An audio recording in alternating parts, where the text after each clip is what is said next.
And that was Stephon Johnson, who you just had a chance to take a look at, the Sports Illustrated preseason All-American out of Dorsey High School in Los Angeles, California. Here I am at the bottom of the pyramid, in the midst of the JV and varsity, Van Nuys, Wolves, cheerleaders. Hey, I'm Scott DeFalco for FootballChannelUSA.com.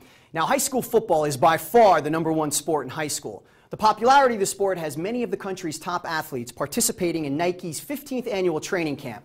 Jake Downey joins us right now from the University of Southern California with a Nike training camp update from Los Angeles. Super Bowl champion, you name it, he's done it. My fellow New Jerseyan, Mr. Joe Theismann, I want to ask you about the state of Notre Dame football right now, how you feel about what happened in the game last week, and where you think they're headed with Charlie Weis as their leader.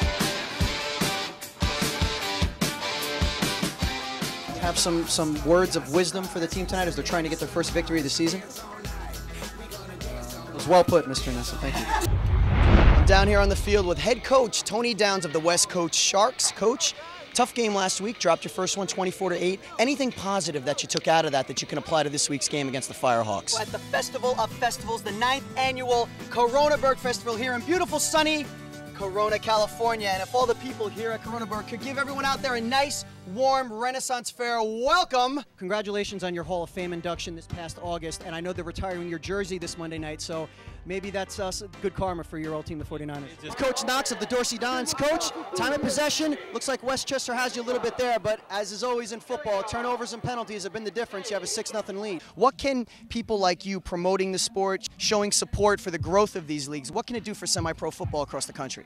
I can't wait to get started, or maybe I'm just going to stay where I am. Let's go to commercial. I'm going into change. I'm looking very 21st century, or as Jessica put it, naked. In a word, I look Renaissance. This is actually the first woman who's offered to go out with me today. You talked in your presentation about dreaming and how important that is. Can you talk a little bit more about that, expand on that a little, just how important that is to the youth? You're back with Scott at mysportsmentor.com. In any position you play in football, the start of a position is a good, strong stance.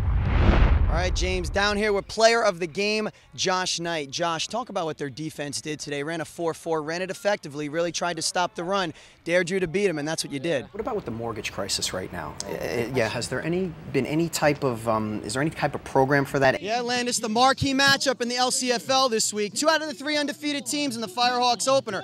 Firehawks come in with the #1 offense in the league, but guess what? The Raiders come in with the #1 defense. Back after the break with Sherry and Scott. We'll be talking with Pacific Hospice here on Inland Empire Live. Okay, Scott DeFalco bids you an Avita Satan from Corona, California. Until next week, we'll see you then.